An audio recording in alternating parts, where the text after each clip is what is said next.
नमस्कार, आप देख रहे हैं स्पेशल रिपोर्ट न्यूज रूम से। आपके साथ मैं हूं अंजना ओम कश्यप। 21वां दिन है ये किसानों के आंदोलन का, लेकिन कोई रास्ता निकलता हुआ नहीं दिख रहा है। संयुक्त किसान मोर्चा ने अब औपचारिक तौर पर सरकार की तरफ से जो प्रस्ताव दिए गए थे उसे खारिज किया है।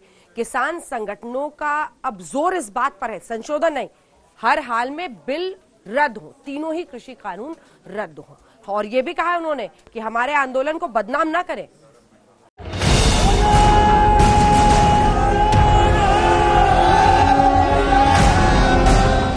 इनका भी एक दिन आएगा, इनका भी अहंकार टूटेगा और तीनों कानून वापस होंगे। किसानों ने जो सरकार का प्रपोजल था उसके लिए लिखित जानकारी सरकार को दे दी है।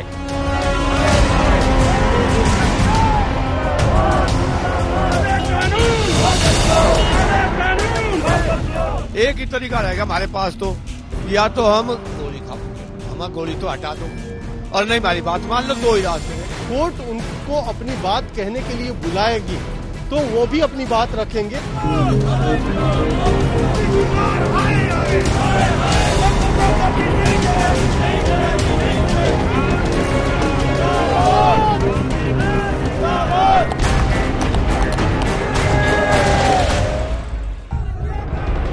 अन्नदाता का आक्रोश कम होने का नाम नहीं ले रहा है। दिल्ली के अलग अलग बॉर्डर पर डटे किसानों का आंदोलन 20 दिन पूरे कर चुका है। 21वें दिन भी राजधानी की सीमा पर संघर्ष का मोर्चा संभाले किसान डटे हैं। किसान अपने एजेंडे पर अड़ा है। उसका साफ कहना है, सरकार जब तक कानून वापस नहीं करेगी तब तक आंदोलन खत्म नहीं होगा। किसान अपनी शर्तों पर खेती करेगा, किसान पर कुछ थोपा नहीं जाना चाहिए। और जो बात निकल के आ रही है कि हर गांव में एक आंदोलन की जो ये आग है, ठंड बेशक कड़कड़ाती हो लेकिन आग हर गांव में है। और हर गांव में जैसा किसान बता रहे हैं कि जज्बा है लोगों में कि अगर उनको आने की जरूरत पड़े दिल्ली की तरफ तो वो दिल्ली की तरफ भी कूच करेंगे। ये सारे काले कानून वापस नहीं होंगे ते मोदी साहब आप खुद बात नहीं करते ते खेती जिहड़ा MSP का कानून है वखरा कानून पास नहीं होंदा।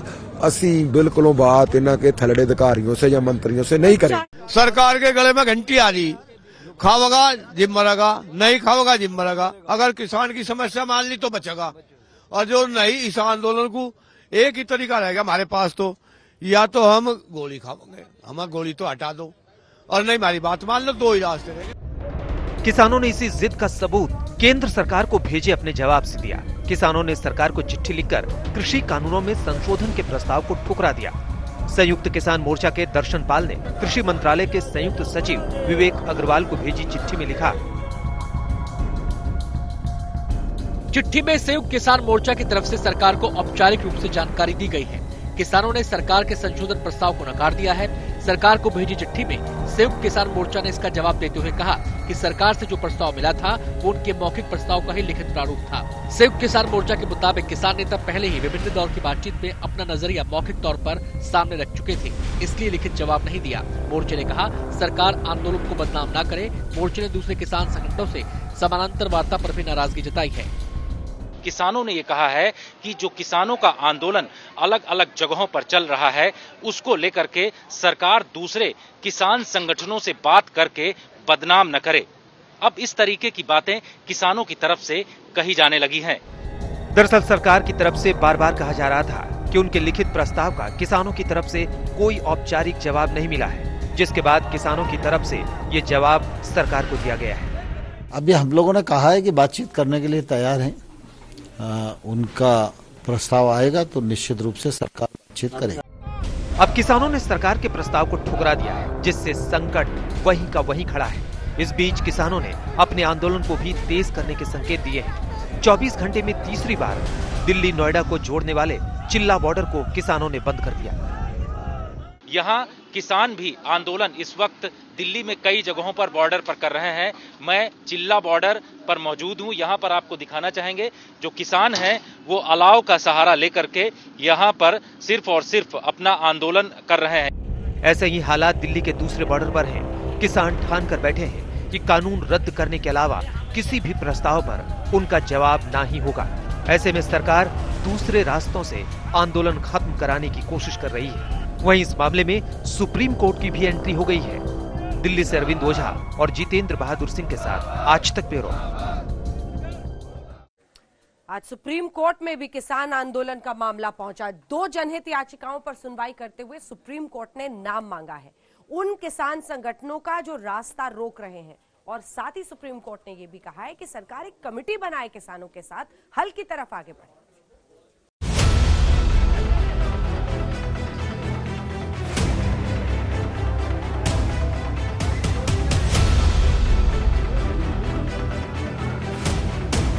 21 दिन से किसान सड़कों पर हैं। जब आंदोलन खत्म होने के आसार नहीं दिख रहे, ना ही कोई रास्ता निकलता दिख रहा है, तब देश की सर्वोच्च अदालत ने इसमें दखल दिया है। सुप्रीम कोर्ट ने कहा कि हम इस मामले में एक कमेटी का गठन करेंगे जो इस मामले को सुलझाएगी। इसमें किसान संगठन, केंद्र सरकार और इस मामले से जुड़े दूसरे लोग होंगे। कोर्ट ने केंद्र, पंजाब और हरियाणा सरकार को नोटिस जारी किया है। कोर्ट ने कहा है कि किसान और सरकार बैठकर कमेटी के सदस्यों के नाम सुझाएं। पार्टी बनाएंगे तो जाएंगे हमारे लोग वहां से, बात करेंगे कमेटी से कि क्या उनका निर्णय रहेगा। तो अगर हम ये बात कहें कि आपने अभी तक तो यस और नो पर रुख रखा हुआ है, और अगर कोई कमेटी बनती है या बातचीत का कोई रास्ता सुप्रीम कोर्ट के कहने पर निकलता है, तो क्या आप कानूनों को वापस लेने के अलावा भी कुछ बात पर मान सकते हैं? बात करेंगे कल कोर्ट का क्या आता है, कोर्ट की क्या डायरेक्शन आ रही है, तो उसमें बात करेंगे। वो तो कल ही, अब कोर्ट का क्या निर्णय होगा, निर्णय तारीख लगने से पहले निर्णय तो नहीं कोई बता सकता कि क्या होगा। दरअसल सुप्रीम कोर्ट में 2 याचिकाएं दायर की गई हैं। एक याचिका में दिल्ली के ऋषभ कुमार ने दिल्ली के बॉर्डर पर जमे किसानों को हटाने की मांग की है। दूसरी याचिका में कहा गया है कि पिछले 12 दिनों से दिल्ली की सीमाओं पर किसान बैठे हैं, लेकिन केंद्र सरकार ने चुप्पी साध रखी है। सुप्रीम कोर्ट के चीफ जस्टिस की अगुवाई वाली बेंच ने सुनवाई की। इस दौरान याचिकाकर्ता के वकील के अलावा केंद्र सरकार की तरफ से सॉलिसिटर जनरल तुषार मेहता शामिल हुए। चीफ जस्टिस ने पूछा, याचिकाकर्ता कौन है? क्या किसान है? याचिकाकर्ता के वकील ने कहा, नहीं, लॉ स्टूडेंट है। सीजीआई ने पूछा, आपकी याचिका क्या है? वकील ने कहा कि हमने बॉर्डर खोलने को लेकर याचिका दाखिल की है, क्योंकि शाहीन बाग मामले में अमित साहनी के केस में कोर्ट ने कहा था कि रास्ता जाम करके प्रदर्शन नहीं कर सकते। सीजीआई ने पूछा, शाहीन बाग में कितने लोगों ने रास्ता रोका था? सीजीआई ने कहा कि हम इस मामले को सभी पहलुओं से देखेंगे, लेकिन लॉ एंड ऑर्डर की परिस्थिति में कोई पिछला उदाहरण नजीर नहीं हो सकता। कोर्ट अब कल दोनों पक्षों की बात सुनेगा। इस बातचीत से पहले किसानों का रुख पहले के जैसा ही सख्त नजर आ रहा है। ਸੁਪਰੀਮ ਕੋਰਟ ਨੈਗੋਸ਼ੀਏਸ਼ਨ की बात कर रही है, गलबात की गल कर रही है, तो करें गलबात। ਅਸੀਂ गलबात से क्या मना किया? ਅਸੀਂ कहने प्रधानमंत्री खुद बात करें। प्रधानमंत्री को खुद बात करनी चाहिए, क्योंकि प्रधानमंत्री देश का है, देश के लोगों का है, डेमोक्रेसी है, डेमोक्रेसी की बात सुननी चाहिए। प्रधानमंत्री खुद बात कर लें, बात करके इसका हल कढ़े। सुप्रीम कोर्ट में पै के मीडिएटर प्रधानमंत्री को निर्देश करे भी वो गल करे। उसमें क्या बात है, कमेटी बनाने की क्या बात है, जो भी वो उसमें पढ़ लेंगे, समझ लेंगे, अपने जो है साडे एडवोकेट है उनसे सलाह करेंगे। एक याचिका में दिल्ली के बॉर्डर को खाली कराने की मांग की गई है। इस पर भी सीजीआई ने याचिकाकर्ता के वकील से सवाल पूछा। सीजीआई ने पूछा, आप बताइए कौन से किसान एसोसिएशन ने रास्ता रोका है? याचिकाकर्ता ने कहा कि इसकी जानकारी नहीं है। कोर्ट ने कहा, अगर आप कोर्ट की मदद नहीं करना चाहते तो फिर बहस ना करें। फिर जस्टिस ने सॉलिसिटर जनरल से पूछा, कौन कौन से किसान यूनियन हैं जिन पर रास्ता रोकने का आरोप है? एसजी तुषार मेहता ने कहा कि सरकार किसानों से लगातार बातचीत कर रही है, लेकिन किसान कानून रद्द करने को लेकर अड़े हैं। सीजीआई ने कहा कि आप हमें किसान संगठनों के नाम दीजिए। हालांकि जब सॉलिसिटर जनरल ने कहा कि रास्ता सरकार ने नहीं रोका है, तो चीफ जस्टिस ने तल्ख टिप्पणी की और कहा कि किसानों को दिल्ली आने से रोकने के लिए रास्ता तो आपने रोक रखा है। बहरहाल राष्ट्रीय मुद्दे को आपसी सहमति से सुलझाना चाहिए। इससे कोर्ट ने एक सकारात्मक संकेत भी दिया है। कुमार कुणाल और अनिशा माथुर के साथ संजय शर्मा, दिल्ली, आज तक। तो किसान डटे हुए हैं। सुप्रीम कोर्ट ने भी अपने तरीके से पूरे मामले पे कहा है कमेटी बनाइए। बातचीत की कोशिशें सरकार कर रही थी, लेकिन बातचीत करने की कोशिशों के बीच सरकार ने एक नया दांव खेला है। उन्होंने गन्ना किसानों के लिए करोड़ों की सब्सिडी का ऐलान कर दिया है।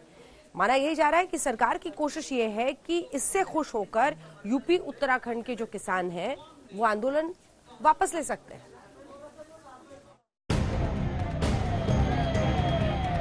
दिल्ली के आंदोलनकारी किसानों के बीच उत्तर प्रदेश के किसान भी अपनी पूरी ताकत दिखा रहे हैं। आंदोलन को पंजाब के किसानों तक सीमित बताने वाली सरकार ने एक बड़ा दांव चला है। केंद्र सरकार ने गन्ना किसानों को बड़ी सौगात दी है। कैबिनेट ने फैसला किया है कि गन्ना किसानों को 3,500 करोड़ रुपए की निर्यात सब्सिडी दी जाएगी। इसके साथ ही 18,000 करोड़ रुपए निर्यात लाभ और दूसरी सब्सिडी दी जाएगी। केंद्रीय मंत्री प्रकाश जावड़ेकर ने प्रेस कॉन्फ्रेंस कर बताया कि इस साल सरकार ने 60 लाख टन चीनी निर्यात करने का फैसला किया है। सरकार ने इस साल 60 लाख टन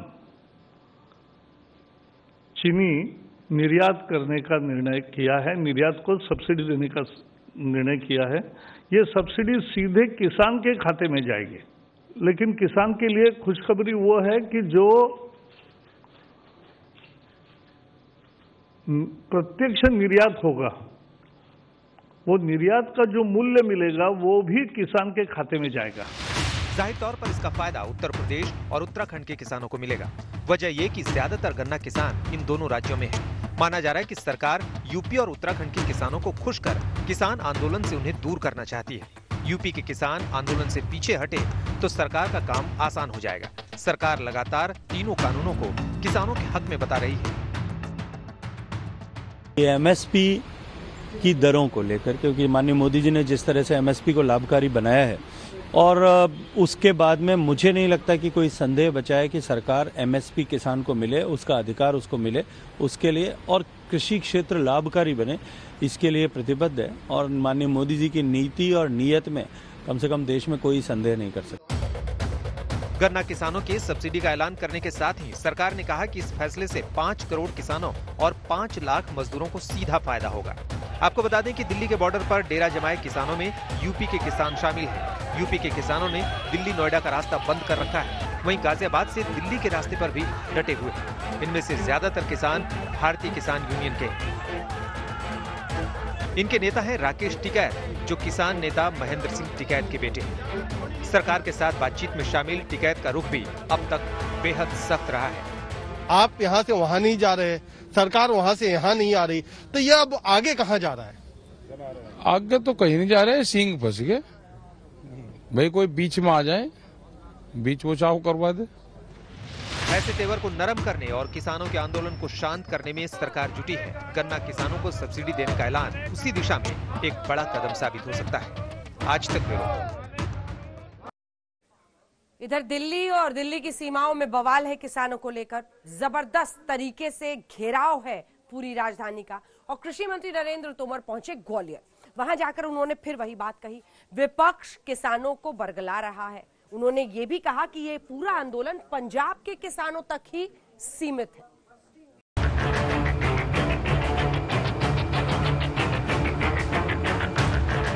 दिल्ली में किसानों का आंदोलन 21वें दिन भी जारी रहा।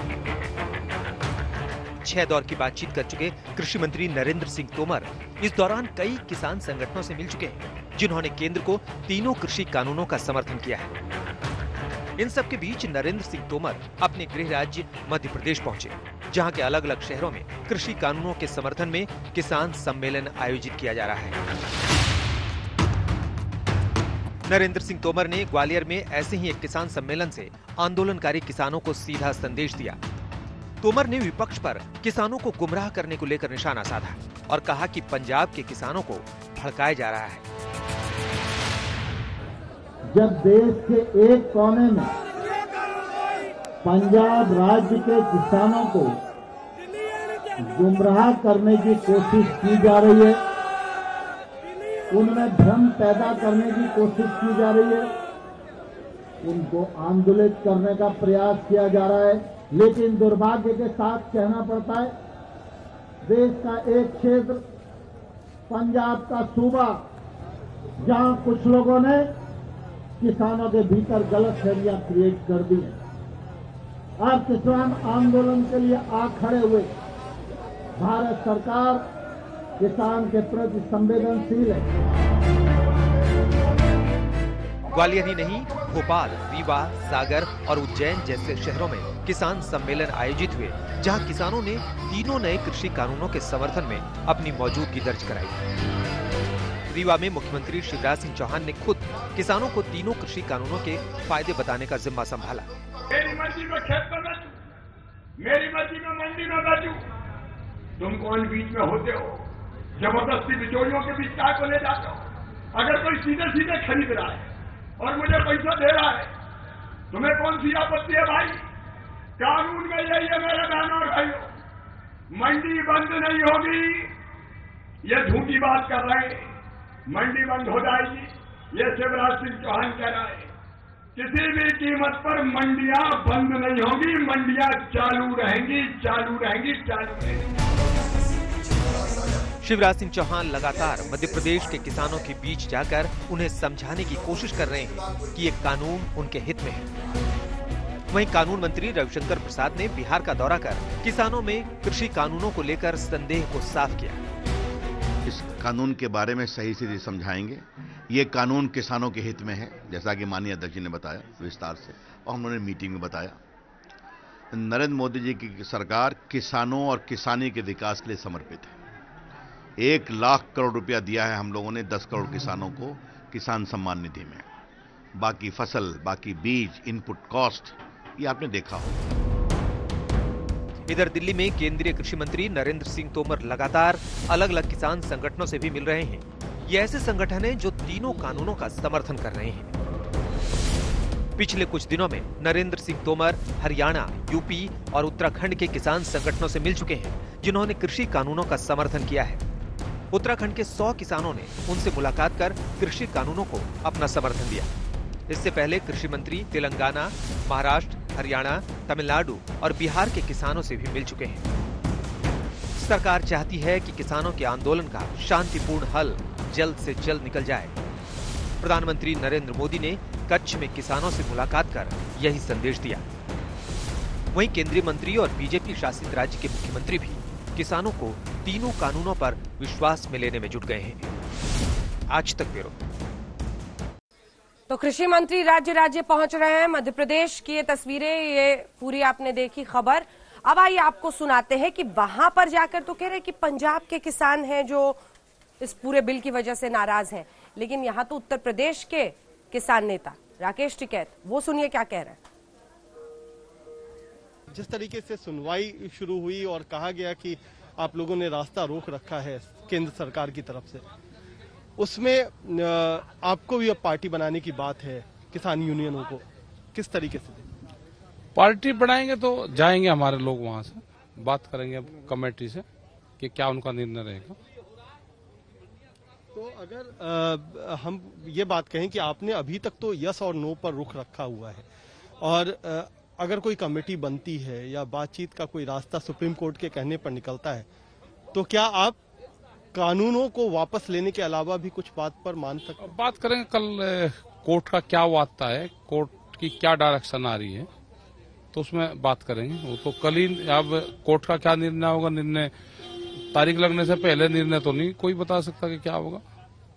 सर्वोच्च न्यायालय जो निर्णय आए तो उसका सबको सम्मान करना चाहिए। तो कहीं लगता है क्या कि एक रास्ता निकलने का आसार बना है, क्योंकि सुप्रीम कोर्ट अगर इस मामले में आती है सरकार और किसानों के बीच में, तो कहीं उम्मीद जग सकती है? हाँ, लगती है कि उम्मीद, भाई सर्वोच्च न्यायालय है तो उम्मीद तो जगती है। और फिर कोर्ट से तो बाहर कोई है ही नहीं। जो देश में रहना होगा तो कोर्ट को मानना होगा। तो अगर कमेटी बनाती है और अगर आप उसमें बतौर मेंबर या किसी तरीके से आप अगर शामिल होते हैं, तो किसानों की तरफ से क्या आपकी बात होगी? आन दो कल पहले कोर्ट का निर्णय से पहले नहीं निर्णय देना चाहिए। सर्वोच्च न्यायालय उसके निर्णय आने से पहले नहीं कमेंट्स करने चाहिए। उस पर जब वहाँ जज फिर लिखते हैं तो उन पर फर्क पड़ता है। जब निर्णय से पहले अगर अखबार में आ जाए तो प्रभाव पड़ता है। लेकिन आपने तो निर्णय कई सारे ले रखे अपने तौर पर, कोर्ट का आने तो क्या आता है। उत्तर प्रदेश में लव जिहाद कानून लागू होने के बाद से एक बड़ा विवाद सामने आया है। मुरादाबाद से एक मुस्लिम लड़के और हिंदू लड़की की शादी हुई। अब इसमें जो कार्रवाई पुलिस की तरफ से हुई है, उसके बाद पति तो जेल में है, लेकिन पत्नी ने नारी निकेतन से निकलकर बड़े गंभीर आरोप लगाए हैं।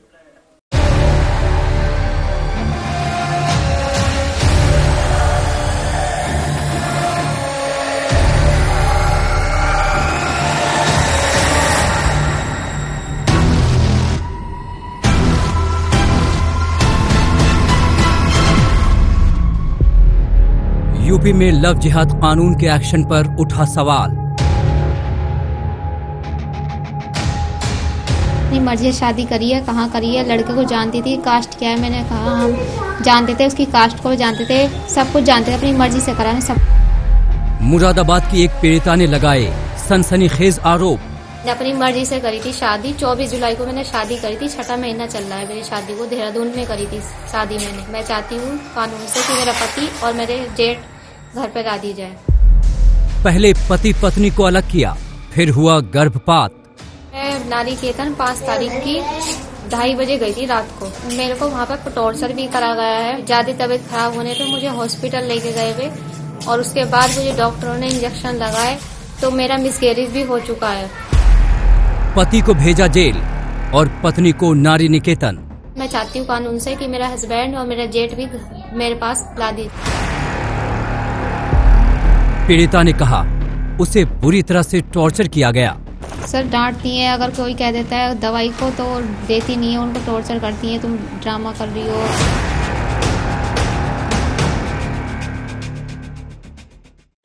पीड़िता गंभीर आरोप लगा रही है। उसका कहना है कि अपनी शादी को रजिस्टर कराने के लिए जब वो और उसके पति जा रहे थे तो 5 दिसंबर को उन्हें पकड़ लिया गया था, जबरन टॉर्चर किया गया है। वो ये भी कह रही है कि 2 लोगों पर केस जो ये धर्म परिवर्तन कराकर जबरन शादी का लगाया गया है, उसके बाद से उसको टॉर्चर ही नहीं किया गया, उसका गर्भपात तक हो गया है। –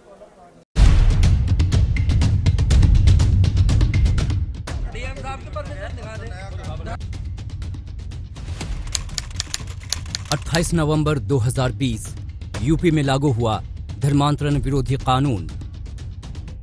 चोरी छिपे, नाम छुपा करके, स्वरूप छुपा करके जो लोग बहन बेटियों की इज्जत के साथ खिलवाड़ करते हैं, उनको पहले से मेरी चेतावनी, अगर वे सुधरे नहीं तो राम नाम सत्य है कि यात्रा अब निकलने वाली है। यूपी में लव जिहाद को रोकने के लिए योगी आदित्यनाथ की सरकार ने धर्मांतरण विरोधी कानून लागू किया तो देश भर में इस कानून की खूब चर्चा हुई।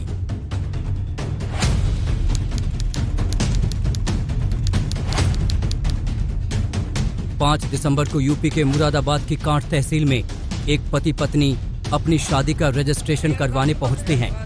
पीड़िता की माने तो वहां बजरंग दल के लोग आते हैं और दोनों की शादी को लव जिहाद बताकर पुलिस के हवाले कर देते हैं। तहसील जा रखे थे, तहसील से हम अपने कोर्ट मैरिज के पेपर वगैरह जो भी करना था हम वो ले गए हुए थे। उसके बाद हमें बजरंग वालों ने पकड़ा जबरदस्ती में। जी बजरंग दल के लोगों से कोई खतरा है? हाँ सर, उन्होंने ही करा था, जो भी करा है उनसे खतरा है मुझे। किनसे? बजरंग वालों से ही।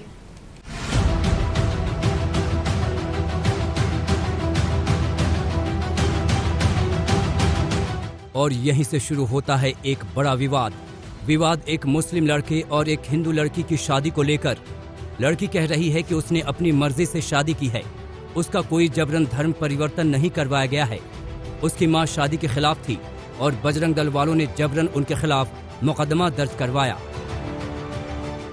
क्या आपकी मां भी आपकी शादी के खिलाफ थी? हाँ वो खिलाफ थी, पर मेरी मम्मी ने कुछ करा नहीं था। उन्हें जबरदस्ती बजरंग वालों ने बुलाया गया था, तब उसके हाँ घर से लेके आए थे उनको, तब जबरदस्ती मुकदमा उनसे दर्ज कराया गया है।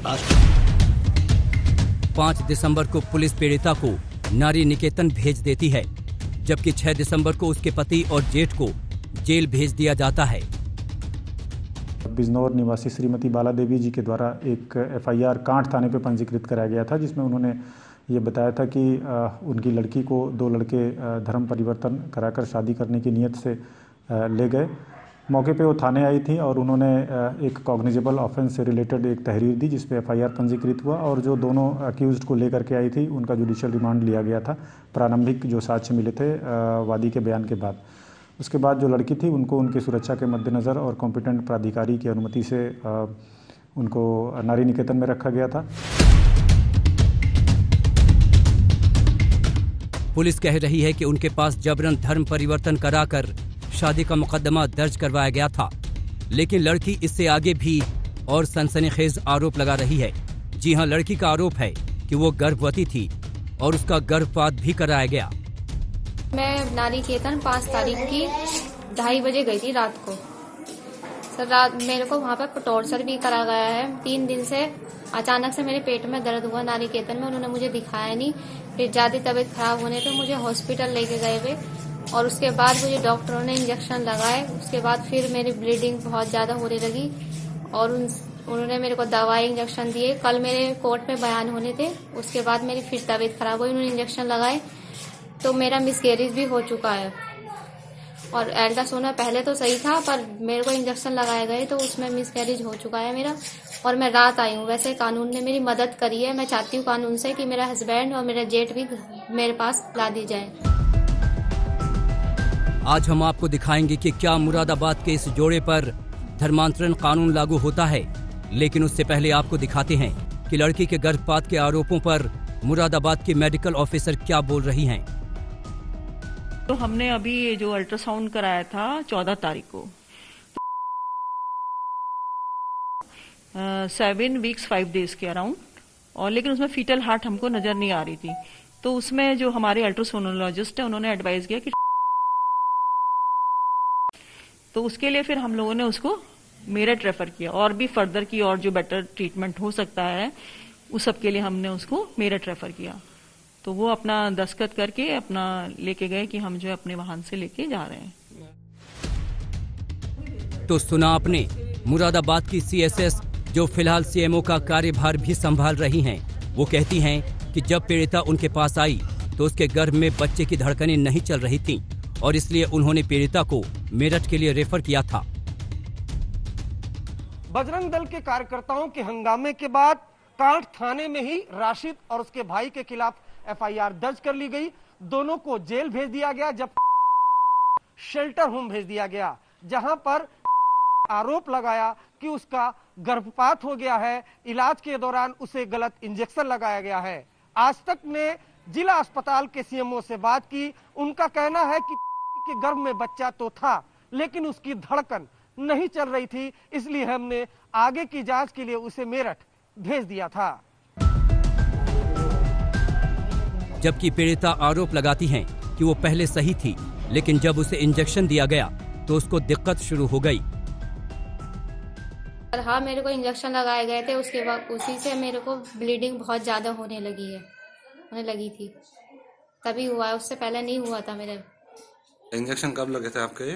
सर मैं जिस दिन 11 तारीख को शाम को गई थी उस दिन मैंने एक इंजेक्शन लगा था, तब मुझे हल्की हल्की ब्लीडिंग हुई थी और 2 दिन बाद मुझे इंजेक्शन लगाए, 4 इंजेक्शन लगाए मेरे और दवाइयाँ दी। उसके बाद में बहुत ज़्यादा ब्लीडिंग हुई, बहुत ज़्यादा तबीयत खराब हुई है मेरी, उसके बाद मेरी ब्लीडिंग नहीं रुकी है। अब सवाल ये है कि क्या पीड़िता का लव जिहाद के शक के चलते टॉर्चर किया गया? क्या वाकई पीड़िता की तबीयत बिगड़ गई थी जिसके चलते उसको इंजेक्शन दिया गया? सवाल बड़े हैं। फिलहाल पुलिस इसकी जांच कर रही है और पीड़िता को कोर्ट में उसके बयान के बाद ससुराल भेज दिया गया है। शरद गौतम के साथ अरविंद ओझा, मुरादाबाद, आज तक। देखिए आपने, पीड़िता ने गंभीर आरोप लगाए हैं और इन गंभीर आरोपों के बीच इस पूरे मामले पर कई सवाल खड़े हो गए हैं। पीड़िता का ये कहना है कि हमारी शादी तो मर्जी से 24 जुलाई को हुई थी, कानून कब लागू हुआ है? 28 नवंबर से।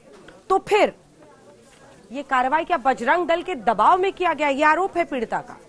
और मैंने अपनी मर्जी से करी थी शादी, 24 जुलाई को मैंने शादी करी थी, 6वां महीना चल रहा है मेरी शादी को, देहरादून में करी थी शादी मैंने, ISBT आजाद कॉलोनी में शादी की थी। मैं चाहती हूँ कानून से कि मेरा पति और मेरे जेठ घर पर ला दी जाए। 28 नवंबर को यूपी में धर्मांतरण विरोधी कानून लागू हुआ और पीड़िता कह रही है कि उसने 24 जुलाई को मुरादाबाद के मुस्लिम लड़के से शादी की थी। ऐसे में कई सवाल उठते हैं।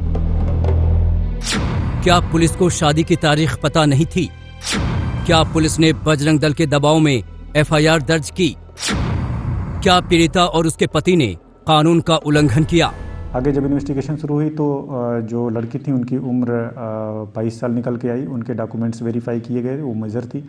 उसके बाद उनका 164 CRPC के तहत उनका स्टेटमेंट रिकॉर्ड कराया गया माननीय न्यायालय के समक्ष, जिसमें उन्होंने अपनी मर्जी से जाना बताया और अपनी शादी भी बताया कि इनकी शादी जुलाई में ही संबंधित लड़के के साथ इन्होंने कर ली है।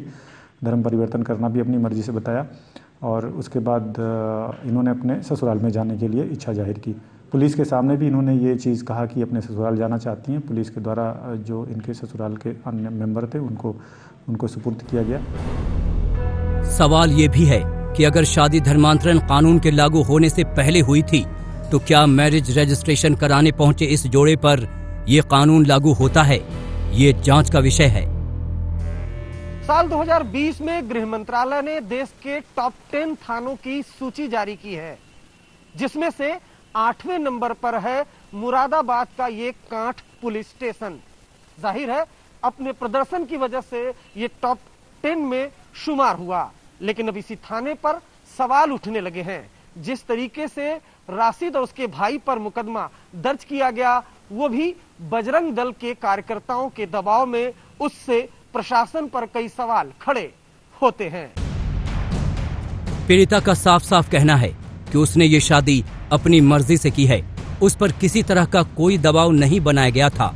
पीड़िता देहरादून में फाइनेंस में जॉब करती थी, वहीं दोनों की मुलाकात हुई थी और फिर शादी कर ली।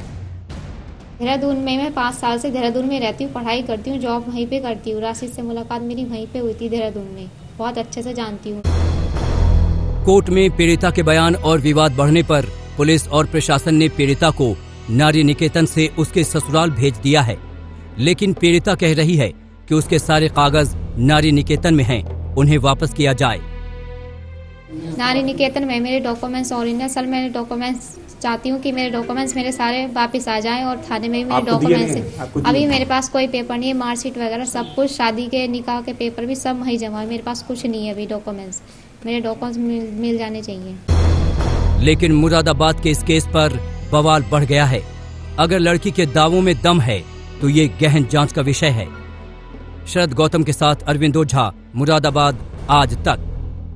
3 दिनों में 2 डिग्री सेल्सियस तक तापमान पहुंच सकता है। ठिठुर रही है दिल्ली, देखिए।